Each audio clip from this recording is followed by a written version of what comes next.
So you've been driving around picking up all these flyers for houses that you're interested in seeing, but you have the question, should I call the list agent? Should I have my own agent? What's best? Well, that is a great question, and the topic of today's video all about buyer representation. My name's Emily Farber, and I'm a realtor with Leppert Krager.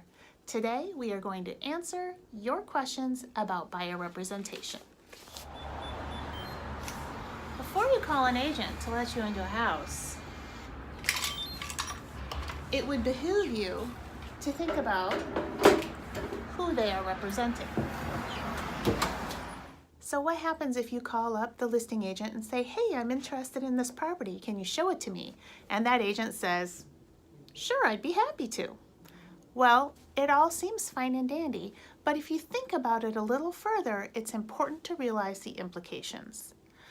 That listing agent is in an agent-client relationship with the seller, and the agent owes the seller his or her fiduciary duties. I'm going to outline those for you right here.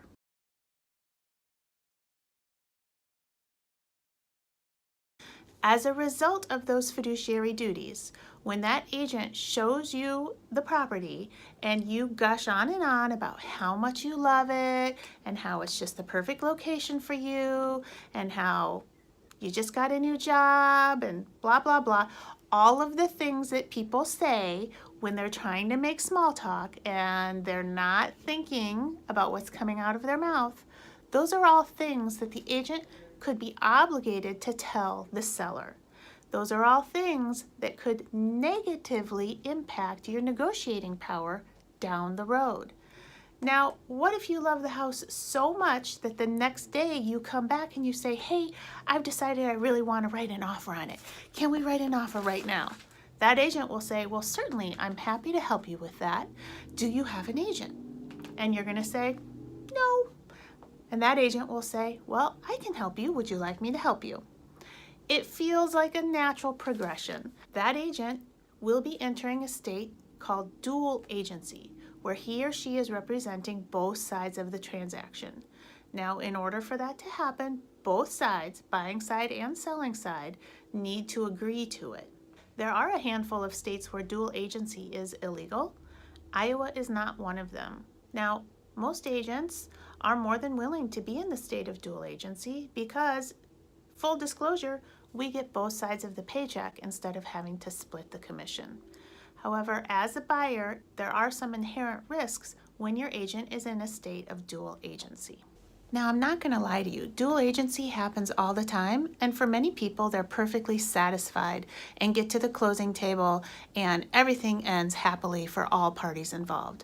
I myself have been dual agent in several transactions. However, I do think it's important for people to pause and think about the implications before they run off into the transactional sunset. The thing that I think is most important for people to really ponder is the fiduciary responsibility of care. If an agent is representing both the seller and the buyer, he or she owes care to both sides. And what that means is advancing the agenda of that client. The place that people get hung up is price. How can you advance the agenda of the selling side's desire in price and the buying side's desire in price? You can't. You're stuck in the middle. You may be able to provide educational services to both sides, give them both comps, talk to them about market statistics and market trends so that both sides can come to their own conclusions. But if you were only representing the seller or only representing the buyer, you would be able to be much more direct in the counsel that you gave. I'm not saying that dual agency can never work. It's just important to walk into the situation with your eyes wide open and decide if that is the kind of representation that best suits you and your needs. So now that we've talked about some of the risks of dual agency, let's talk about some of the positives of dual agency, because they are definitely there also. One of the advantages of dual agency is that there is only one agent doing the communicating between two parties. In a transaction with two different agents, you're going to have different personality styles, different negotiating styles, which are sometimes going to be in conflict, and that can lead to some communication difficulties between the parties. Sometimes it's like the game of telephone, where you hear one thing and it gets passed down and it gets passed down, and then by the time it gets to the end of the road, the message is distorted.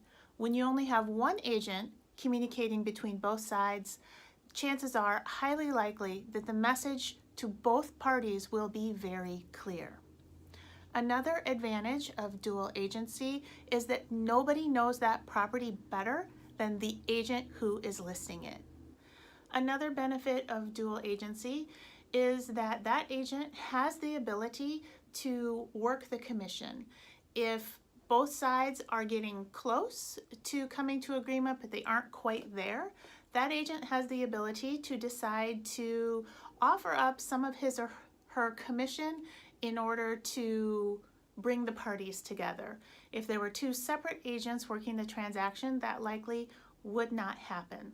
Another advantage of dual agency is that some agents just totally own certain neighborhoods. They have the lion's share of listings in that area, or they are very dominant in certain price points. So if a buyer is working with them and ends up interested in a property in that price point or in that neighborhood, it may be pretty likely that that agent is already listing that property. Then that buyer would have to decide, if they're uncomfortable with dual agency, they would have to be referred out to somebody else, which they may not like because they've already established a working, trusting relationship with the agent they started with. Another benefit of dual agency is that that agent can soften the message. Sometimes if one agent, say, presents a remedy request that's, a mile long, the seller may get a look at that and be very offended and upset by it. If the dual agent in the middle is able to present that in a soft and understandable way, it can lessen the blow and keep everybody level-headed throughout the transaction. Well, I hope you found this discussion about the pros and cons of dual agency to be interesting and educational.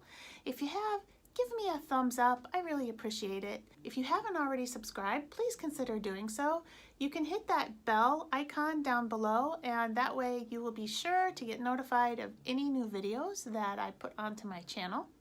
I put out videos every Friday. I call it Free Advice Friday, and they focus on all things real estate, easy do-it-yourself projects, and feature stories about the greater Iowa City area. Until next time, catch you later.